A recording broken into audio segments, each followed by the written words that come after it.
I still remember the look on his face, wide eyes, jaw hanging, hands trembling as the entire office stared at him in stunned silence. His lies, his manipulation, his cruelty, all of it finally exposed in one brutal wave of truth. And he knew, everyone knew, that I was the one who did it. But what no one knew was why. Why I spent months building the perfect trap. Why I was willing to burn every bridge to see him fall. It all started with one ruined Christmas. If you've ever trusted someone who twisted that trust into a weapon, or if you've ever fantasized about delivering the perfect justice to someone who absolutely deserved it, hit that like button, subscribe and settle in. Because this is one of the most satisfying revenge stories you'll hear today. Story begins. My name is Lucas, and last year, Christmas meant something to me. It wasn't just a holiday. It was the one time of year I felt like life slowed down enough for me to breathe. But that was before my manager, Ethan Walker, decided to make my life his entertainment. Let me paint the picture for you. Ethan wasn't the loud, obvious villain type. He didn't yell. He didn't throw tantrums. He didn't need to. His power came from subtlety, those quiet, calculated moves that made you question your memory, your competence, your sanity. A smirk instead of a scream. A compliment that somehow made you feel small. A joke that wasn't really a joke. He was the kind of guy who could ruin your entire career while convincing everyone else he was helping you. At first he was just annoying. Then he became manipulative. And finally, he became dangerous. And all it took was one Christmas for him to show me exactly who he really was. Set up before the fall. It was early December. The kind of cold that nips your fingers and makes your lungs sting a little when you breathe. I was at my desk, buried in year-end reports, when Ethan walked over with that trademark grin of his, the kind that said he was about to ruin my day and pretend he wasn't. "Lucas," he said, leaning against my cubicle wall like he owned the place. "I need you on a big client proposal. It's a lot, but you're the only one I trust with it." Trust. Right. Still, I tried to be professional. "What's the deadline?" "December 24th. I froze. "That's Christmas Eve." He shrugged like it was news to him. "Yeah, but you don't really do anything special, right?" That comment, it hit harder than it should have. Christmas Eve wasn't just something special to me. It was the one day I spent with my grandparents, who were aging fast and who I only saw a couple times a year. It was tradition, a deeply personal one, and I had mentioned it to him before. He knew. He just didn't care. I swallowed hard. I already made travel plans. He tapped my desk like he was announcing a decision. "Well, you'll have to cancel. This is a priority. And if you really want to move up in the company, you'll make the right choice." The right choice, meaning his choice. Even then, I tried to stay rational. I thought maybe he genuinely needed help. Maybe it wasn't personal. I was wrong. The first betrayal. For the next 2 weeks, I worked late every single night. I ate dinner at my desk. I lived on caffeine and stress. My friends barely heard from me. I told my grandparents I couldn't make Christmas Eve. And even though they tried to hide the disappointment in their voices, it was obvious. I still feel the heaviness in my chest when I think about that phone call. Finally, by December 23rd, I finished the proposal. It was clean, comprehensive, visually polished. I double-checked everything. And then I sent it to Ethan. He responded instantly. "Looks good. I'll review it later tonight." For the first time all month, I let myself breathe. I left the office early 8 p.m. instead of midnight, and I actually slept. The next morning, everything fell apart. I walked into the office with plans to wrap a few things up and go home. Ethan was already there, leaning in his chair, sipping his coffee with that smug calmness. He didn't smile. He didn't greet me. He just tossed printed pages across my desk. "What is this?" I asked, confused. "This," he said, "is the proposal you submitted. And it's unacceptable, sloppy, incomplete, embarrassing. You expect me to present this to the client?" My stomach dropped. Because the papers weren't mine. The formatting was off. Sections were missing. Charts were outdated. It looked like a rough draft someone threw together in an hour. "Ethan, this isn't the file I sent you," I said, my voice shaking. He crossed his arms. "Lucas, take accountability. I trusted you. And now because of your carelessness, I'll have to work through Christmas to fix this disaster." I felt sick, nauseous, because I knew exactly what he was doing. He had replaced my real work with garbage. On purpose. So he could blame me. So he could make himself the hero who saved the project. And the worst part? Nobody would believe me over him. I tried to explain. I pulled up my sent email. The original file wasn't there. It was gone, deleted. He had planned this. He had sabotaged me. And then, with the most condescending, icy tone I had ever heard from him, Ethan looked me dead in the eyes and said, "Maybe next year you'll understand what's really important." He walked away, leaving me standing there in a fog of humiliation, fury and disbelief. The moment I broke. I went home that night and sat in the dark for hours. No TV, no music, just silence. My Christmas Eve was gone. My reputation at work was trashed. And Ethan? He was probably sipping wine somewhere, celebrating how cleverly he manipulated the situation. That was the moment something inside me snapped. Not anger, not sadness. Something colder, sharper, resolve. I wasn't going to argue. I wasn't going to beg. I wasn't going to confront him. I was going to destroy him. And not impulsively. No dramatic showdown. No screaming match in the middle of the office. I was going to dismantle his entire reputation piece by piece. Slow, methodical, surgical. The same way he had chipped away at me. The plan begins. Before working under Ethan, I respected him. I thought he was the guy who got results. The guy upper management admired. But the deeper I dug, the more I learned that Ethan specialized in something else entirely. Taking credit for other people's work. Sabotaging those who threatened him. Manipulating anyone who questioned him. And most importantly, he had secrets. See, people like Ethan are confident because they think no one is looking. They believe they're untouchable. They assume others are too scared or too powerless to expose them. They underestimate quiet people. And that was his biggest mistake. I started by watching him. Really watching him. His routines. His habits. The people he flirted with.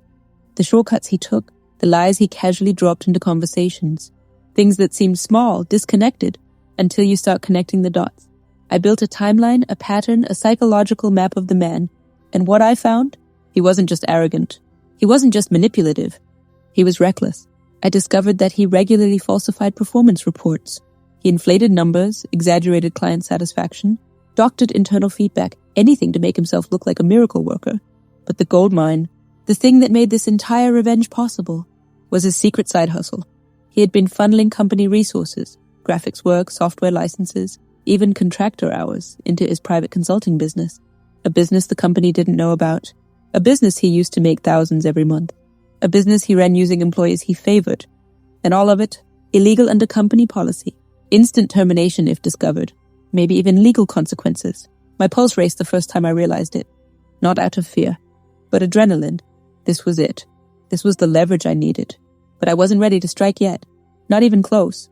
I spent the next several weeks collecting everything. Email trails, screenshots, time-stamped files, backup logs, call recordings where he pressured employees into doing off-the-books work. I built a digital fortress of evidence so airtight, so bulletproof that even he couldn't talk his way out of it. And then I went after the final piece. The piece that would make this revenge not just effective, but devastating. The exposure. There was a holiday charity gala our company attended every year. January 10th, big venue. Hundreds of people, executives, partners, clients, press, and Ethan was set to give the keynote about integrity and leadership. The irony was intoxicating. I didn't want to just expose him. I wanted him to experience exactly what he did to me. Public humiliation. Reputation destroyed. Career in flames, so I timed everything perfectly. The night before the gala, I sent an anonymous packet to Legal, the board of directors, 3 major clients, and every senior executive in the company. Inside the packet was everything, every lie, every forged report, every misuse of company resources. But the pièce de résistance? A recorded conversation of Ethan bragging about how he crushed me at Christmas, and not in a vague way, in the most disgusting, self-satisfied tone imaginable. Lucas is too soft. He needs to toughen up. And if he wants to move up, missing a little holiday isn't going to kill him. Besides, I can't let the kid get cocky. He laughed. Sometimes you have to put people in their place. Hearing that recording again, even now it makes my skin crawl, and that was the moment I knew. When he stepped onto that gala stage, he would no longer be the golden boy. He would be a fraud exposed in the brightest spotlight possible. The gala, the fall begins. January 10th arrived. The hotel ballroom glittered with lights. Champagne glasses clinked, and soft jazz played over the speakers. Everyone was dressed to impress. The company's entire leadership team was there, including Ethan, looking smugger than ever. He wore a black suit, a burgundy tie, and that rehearsed, confident smile he used whenever he knew people were watching. I positioned myself at a round table near the front, close enough to see everything, far enough to blend in. I wasn't planning to confront him that night. The evidence would speak for itself. But what I didn't expect was how quickly it would happen. The CEO was mid-speech talking about vision and integrity when suddenly the double doors to the ballroom opened. HR, legal, and 2 board members walked in together. Their expressions were stone cold, Ethan didn't notice at first. He was too busy practicing his speech under his breath. But everyone else? They felt the shift immediately. Whispers rippled through the room. Who are they talking to? Why do they look so serious? Then the CEO's assistant approached the podium and whispered something into his ear. The CEO's face drained of color. "Ladies and gentlemen," he said, voice strained, "we're experiencing a change in tonight's schedule." Every head turned. Every eye landed on Ethan. The CEO looked at him with an expression I had never seen from him before, disgust. "Ethan Walker," he announced, "please come with us." The room fell into complete, suffocating silence. Ethan blinked, confused. What's going on?" No one answered him. HR simply gestured toward the exit. Then, in a moment that felt ripped straight from a movie, the CEO said, "We need to address serious allegations backed by substantial evidence." A single gasp echoed from someone in the crowd. Ethan's eyes darted around the room. "What allegations? What are you talking about?" He looked nervous, but not panicked, not yet. People like Ethan always think they can explain their way out of anything. He straightened his jacket, forced a laugh, and said loudly, "There must be some mistake." But the board members weren't buying any of it. "Come with us," they repeated, and for the first time since I had known him, Ethan didn't have a comeback. The exposure room. They led him to a private suite down the hall, one usually used for VIPs. The door closed behind them. I didn't follow. I didn't need to. I knew exactly what was happening inside.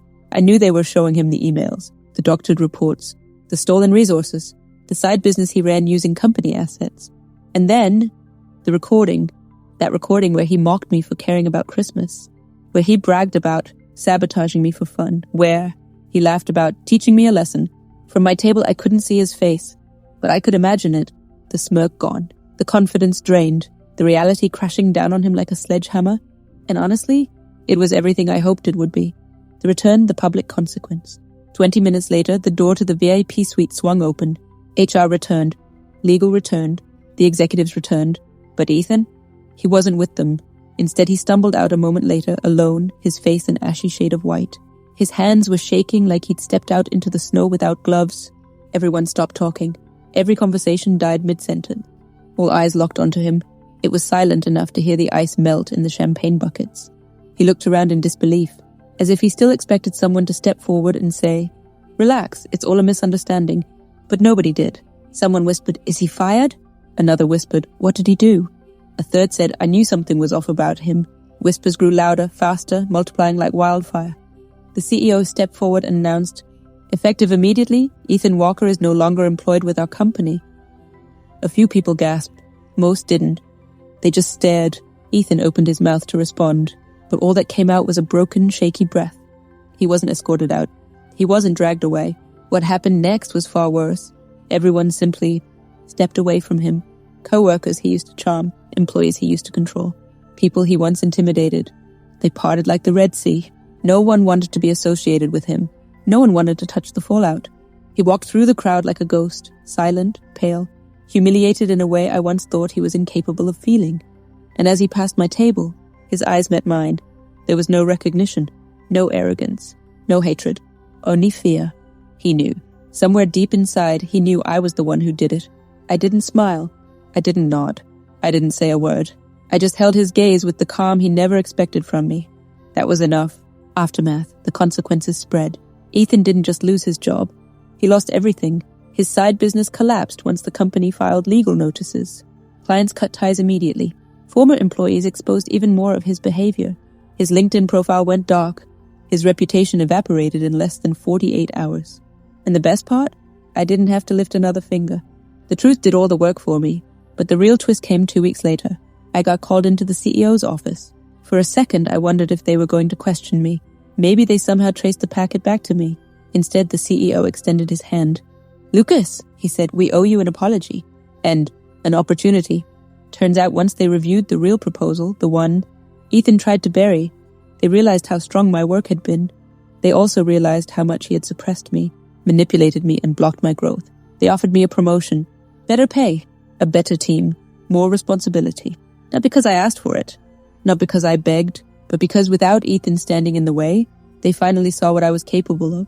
For the first time in months, I felt free, not vindictive, not petty, just free. Confrontation, the final message. 3 weeks later, I received an email from Ethan. Subject line, "We need to talk." I stared at it for a long moment. Inside, it said, "Lucas, I know you were behind what happened. I don't know how you found all that information, but I need you to understand. I didn't mean to hurt you personally.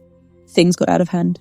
If we could just talk, maybe meet somewhere, I think we can come to some kind of understanding." He wanted closure. Or pity. Or maybe he wanted to manipulate me one last time. Either way, he wasn't getting any of it. I replied with a single sentence. There was never a misunderstanding, only accountability. I never heard from him again. Reflective wrap-up. People like Ethan believe they're untouchable because they count on silence. They count on fear. They count on decent people backing down in the face of manipulation. But sometimes, the quiet ones hit back the hardest. Not through rage. Not through chaos. But through strategy. Justice doesn't always require shouting. Sometimes it only requires patience. If this story gave you chills or reminded you of someone who finally got what they deserved, hit that like button and subscribe. And tell us in the comments, what's the most satisfying revenge you've ever witnessed? Thanks for listening, and stay tuned for more stories that prove karma never misses.